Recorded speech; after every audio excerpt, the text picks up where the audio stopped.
네, 지난해에 이어서 올해 상반기까지 탄탄대로를 질주하던 중국 증시가 지난 3주 동안 30% 이상 폭락하는 모습을 보였죠. 어제와 오늘은 이제 급반등하는 모습을 보여주긴 했습니다만 폭락과 폭등을 반복하면서 여전히 불안한 것 아니냐 우려를 낳고 있습니다. 혹시 우리 경제에 또 악재로 작용하는 것은 아닌지 안유화 한국예탁결제원의 객원연구원과 함께 짚어보도록 합니다. 박사님 안녕하세요. 네, 안녕하십니까. 네, 어제 오늘 좀 급반등하긴 했습니다만 아직 안정됐다고 이야기하기엔 이른 것 아닌가 싶은데요. 오늘 중국 증시 상황 어떻게 보세요? 어제 연속으로 약 5% 정도 지금 올랐고요. 네. 3,900포인트까지 지금 올라 있는 상황입니다. 네. 그러면은 지금 이 3주 만에 30% 이상 증시가 폭락했었지 않습니까? 네. 지난달 26일부터 30일까지 매일 하루 변동폭이 400포인트를 넘어섰었는데요. 이게 이 코스피로 친다면 하루에 200포인트가 왔다 갔다 한 셈인데 네. 왜 이렇게 중국 증시가 폭락했다고 보세요? 가장 중요한 원인은요, 그동안 작년 10월부터 그 후강통이라는 게 개통이 됐습니다. 그래서, 전체 증시가 굉장히 지지부진하던 국면을 상승 국면으로 이끌었는데요. 네.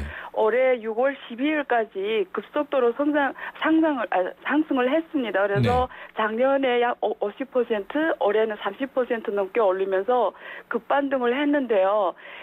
주요 투자자가 개인 투자자 중심입니다. 그리고 개인 투자자들이 상당히 많은 경우에 레버리지 투자를 했습니다. 네. 많게는 1배에서 5배까지 레버리지 투자를 했는데요.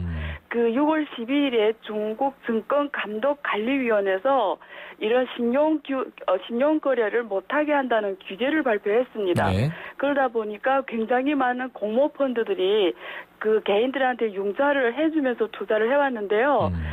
신용 규제가 발표하자마자 그 마진콜 이 상황 주가가 급속하게 떨어진 마진콜 당할 그 우려가 있으니까 하나둘씩 팔기 시작했는데요. 네. 대부분 그 투자자들이 동일한 방향에서 내다 팔다 보니까 처음에는 자수다주들이 하한가를 치면서 떨어지기 시작했습니다. 네. 그래서 투자자들이 함께 몰리다 보니까 팔지 못하게 된 국면이 연출이 됐고요.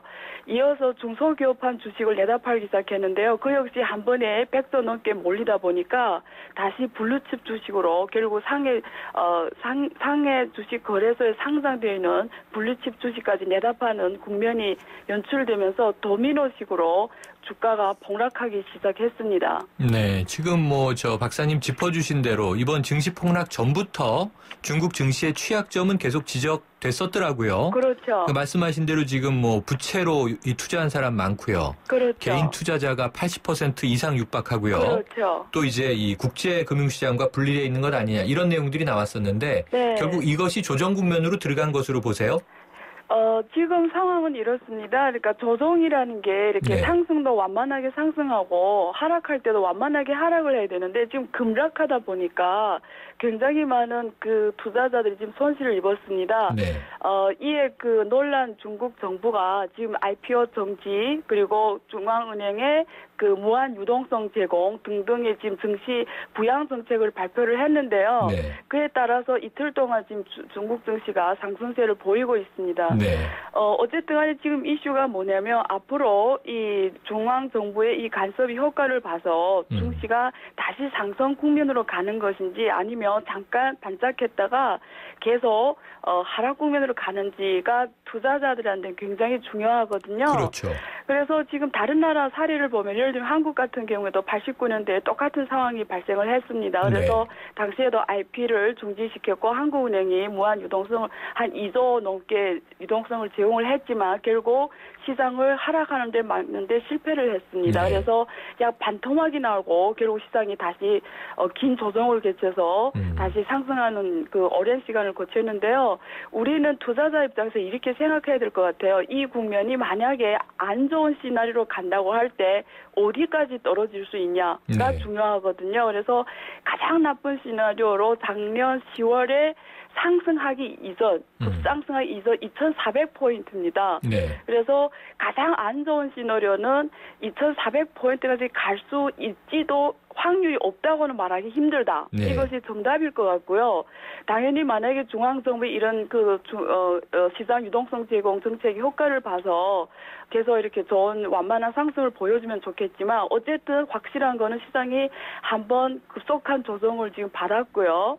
그래서 투자자 입장에서는 지속적으로 상승 반전을 이끌어내기를 희망합니다. 하지만 계속적인 하락 가능성도 있다. 이렇게 말씀드릴 수가 있겠습니다. 네, 지금 이제 두 가지 갈림길을 말씀해 주셨어요. 네. 그런데 뭐 잘 되면 좋은 거지만 네. 바닥을 2,400 지금 네. 이제 다시 붐이 일어나기 직전으로 네. 이제 말씀을 주셨는데 네. 이번 사태를 두고 이제 중국 증시가 버블 붕괴 조짐을 보이는 것 아니냐 이게 가장 큰 우려인 것 같은데 네. 박사님 개인적인 입장으로는 네. 이게 유지 상승으로 갈 것 같으세요? 아니면은 버블 붕괴로 갈 것 같으세요?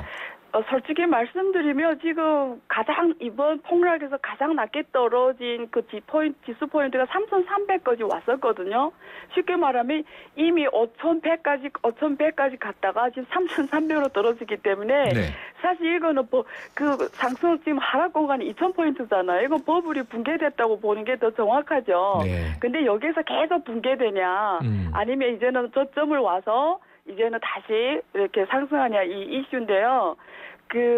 전반적으로 봤을 때는 이미 그동안 거품 논란이 됐던 상당 부분이 시장에서 이미 조정이 된 것 같아요. 네. 예.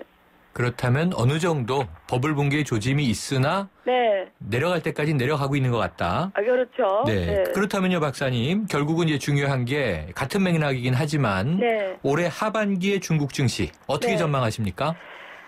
전반적으로 저는 만약 연말 기준으로 했을 때 네. 작년 연말 대비 결과적으로는 상승한다고 저는 생각합니다. 네, 올라간다. 네, 올라간다. 그래서 그러니까 쉽게 말하면 지금까지 30% 그러니까 이번에 급락하기 이전까지 기준으로 하면 올해만 30% 올랐거든요.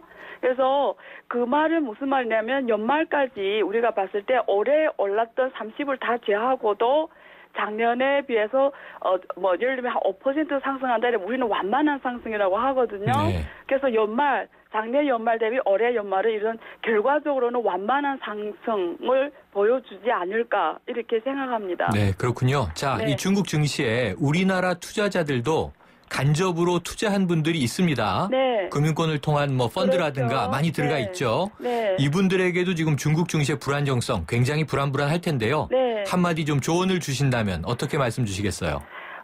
저는 굉장히 두 가지 측면에서 우리가 좋은 기회도 있고 네. 리스크도 있다고 말씀드릴 수가 있는데 기회 측면에서는 그동안 중국 증시가 급속하게 상승했기 때문에 중국 주식에 가치 있는 주식에 투자하고 싶은 투자자들이 지가 못 들어갔어요. 너무 네. 급속하게 상승하는 바람에. 네. 근데 이번이 마치 2,000포인트 떨어지면서 조정을 당했으니까 이 기회에 중국이 진짜 알짜주들이 많거든요. 네. 그래서 이 중에 하나의 기회로 보고 들어가는 전략이 필요할 것 같고요. 네.